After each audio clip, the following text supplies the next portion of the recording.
Selene Saxby to move the motion. I beg to move that this House has considered floating offshore wind and AR6, and it is a pleasure to serve under your chairmanship, Sir Philip. I would also like to thank the Backbench Business Committee for securing today's debate, and actually to the Minister for agreeing to continue with today's debate despite yesterday's announcement, because I do feel this is a topic that will be ongoing regardless of what happens over the rest of this summer. I'd also like to thank the Department and the Minister and the rest of the ministerial team for their ongoing engagement on this issue, and also increasing the administrative strike price for allocation round 6, which I will refer to as AR6.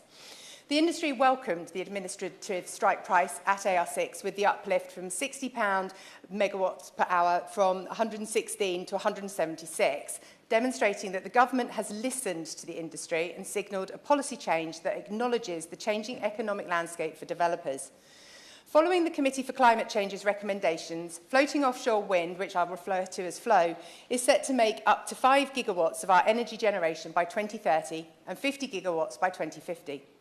The UK is a leader in FLOW, with the largest pipeline of floating projects globally, with leases of 33 gigawatts and 2 pioneer projects in Scotland, Kincardine and Highwind.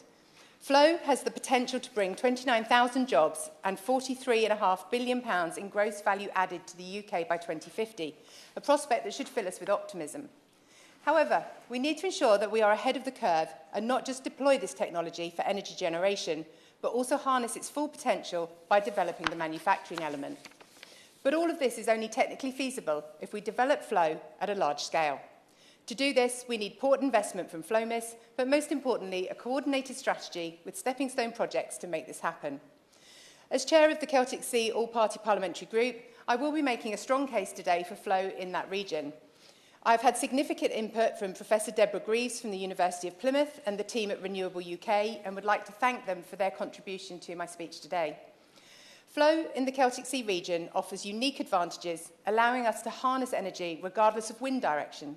Despite its previous neglect due to seabed depths, FLOW can be deployed in waters deeper than 60 metres, unlocking 80% of our offshore wind resource. This technology presents a significant opportunity for the region's economic growth and net zero benefits.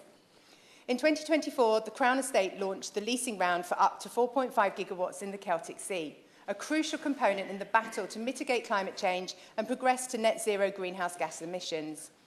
I'm pleased to see the Crown Estate is taking what steps it can to drive onshore benefits through its leasing round, but a tender process is only one mechanism for realising the opportunities arising from projects such as these. A coordinated national infrastructure approach for the Celtic Sea is crucial. This approach, ideally as a bespoke strategy, is necessary to overcome the ongoing delays and issues we are currently facing and to ensure the successful development of FLOW in the region. I'm glad to hear that Renewable UK, the Crown Estate and others have published an industrial growth plan which looks to coordinate the investments needed to realise the opportunity, including prioritising where those investments will have most impact.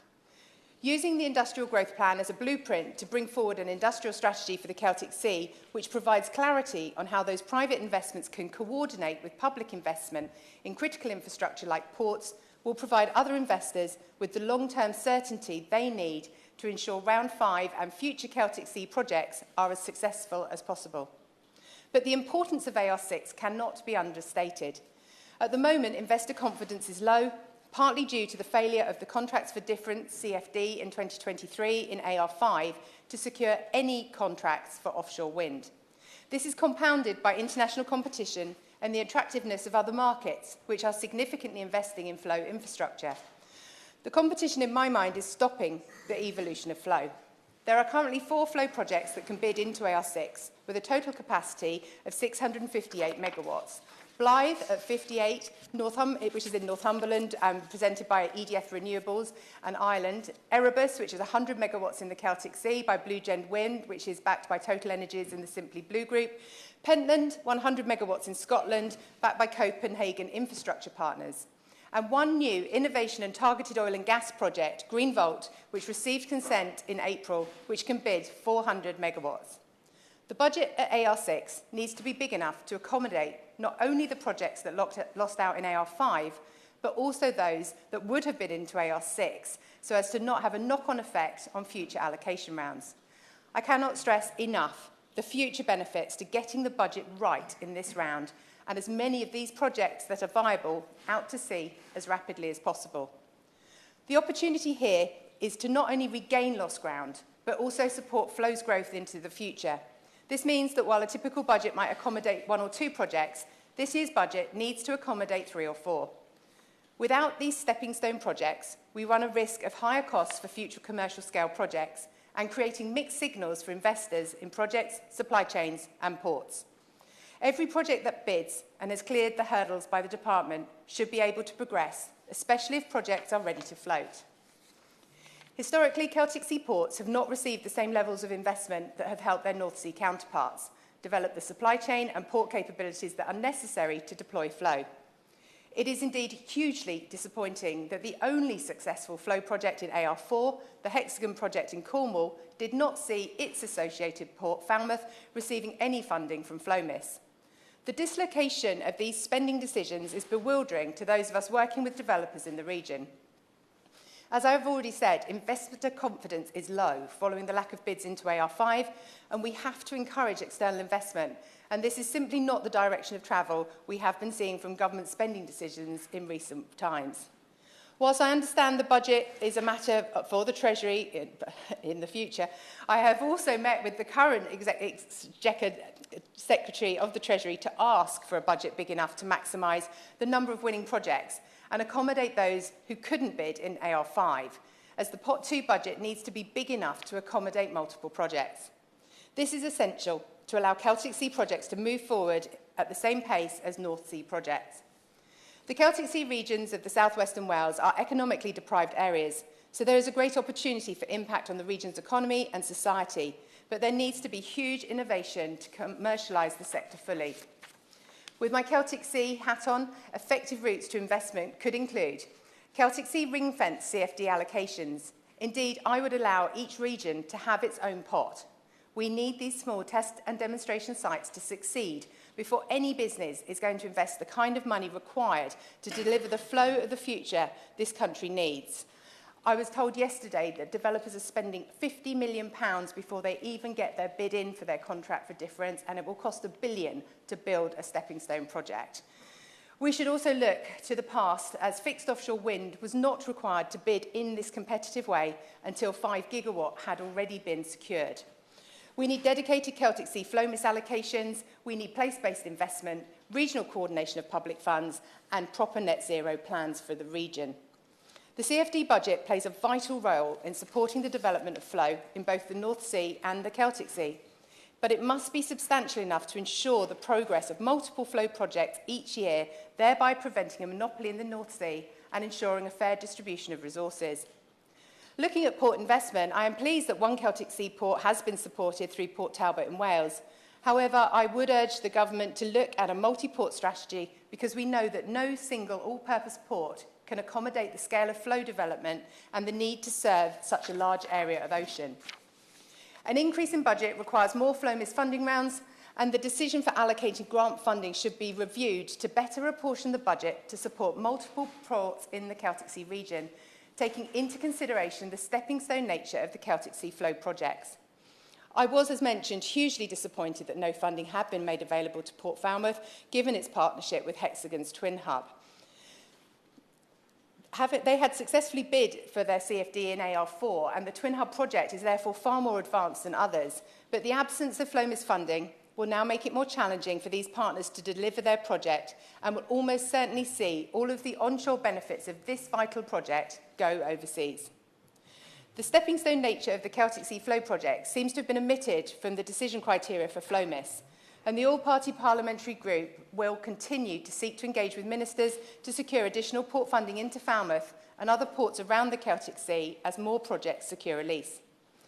I would like to take this opportunity to share the diverse mix of port facilities across the region, including Falmouth, which is ideal for deep water logistics and fabrication, Appledore for shipbuilding, low-carbon vessel innovation and servicing, Plymouth and South Devon Freeport, marine innovation and blue tech investment, and the Smart Sound Plymouth autonomous vehicle test range, and Portland Port, a potential logistics hub. Ilfracombe, in my own constituency, is ideally located for ops and maintenance. For Wales, my right honourable friend, the member for Preseli Pembrokeshire, made me aware of the challenges with the Port of Milford Haven. Whilst he could not be here today, he has worked closely with me as Vice Chair of the Celtic Sea APPG to ensure the Department's support of the Port of Milford Haven project. The Port of Milford Haven stands ready to create a new green energy terminal in Pembroke Dock.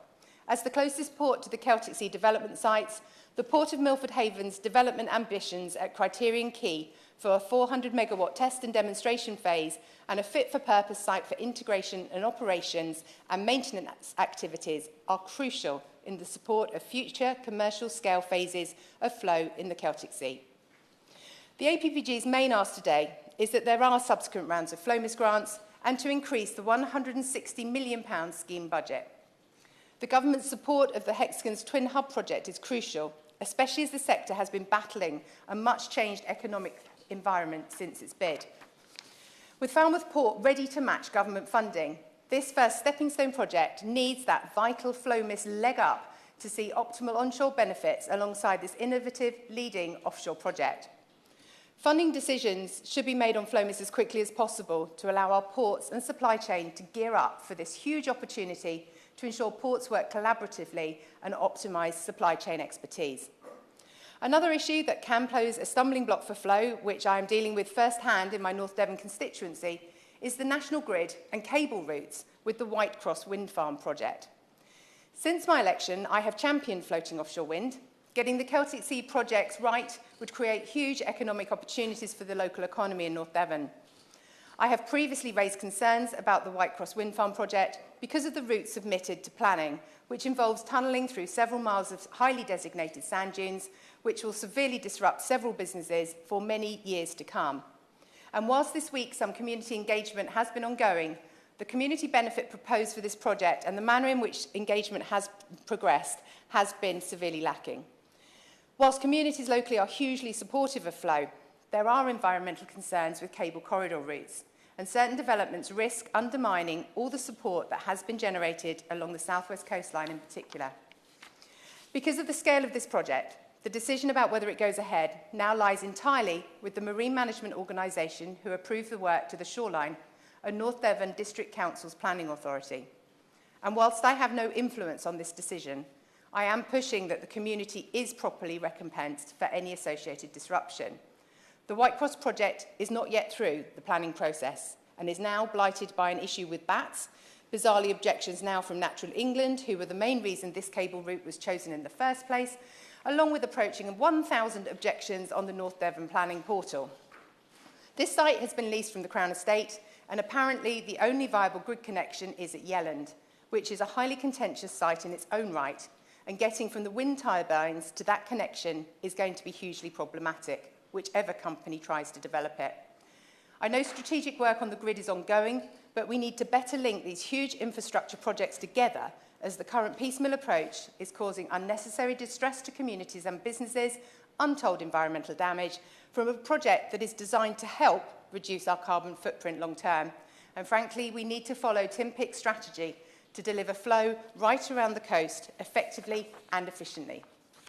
My genuine fear is that if the budget is not increased adequately for AR6, the Celtic Sea project, which we hope has bid, may not proceed, as Hexagon alone is not going to be a big enough step to the next project. And as I've said countless times, for those doubters of wind, the wind blows the other way in the Celtic Sea to the northeast. Then, therefore, we optimise our wind resource and energy security by ensuring all the regions are able to participate in flow, are able to do so. Again, I urge the Minister to hear the objectives of the Celtic Sea APPG to coordinate a more strategic approach to this new region for offshore renewables to avoid some of the cabling issues that we have already seen on the east coast.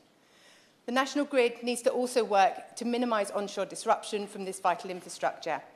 And I want to restate the asks today.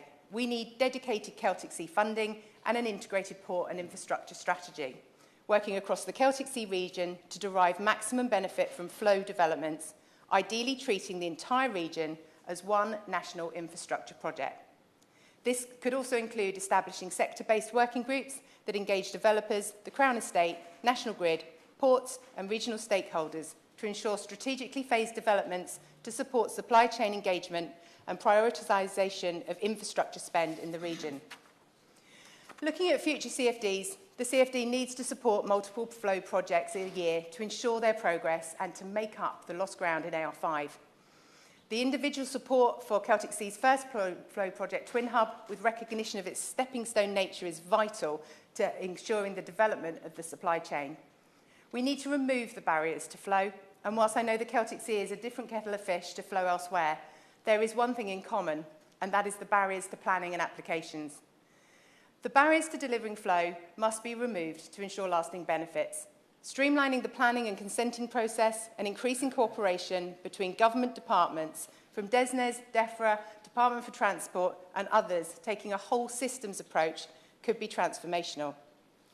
For the Celtic Sea, the APPG preference throughout has been that a single cable corridor to Devon and Cornwall and one to South Wales was established to reduce seafloor damage and cabling on shore as the bigger projects go out to sea.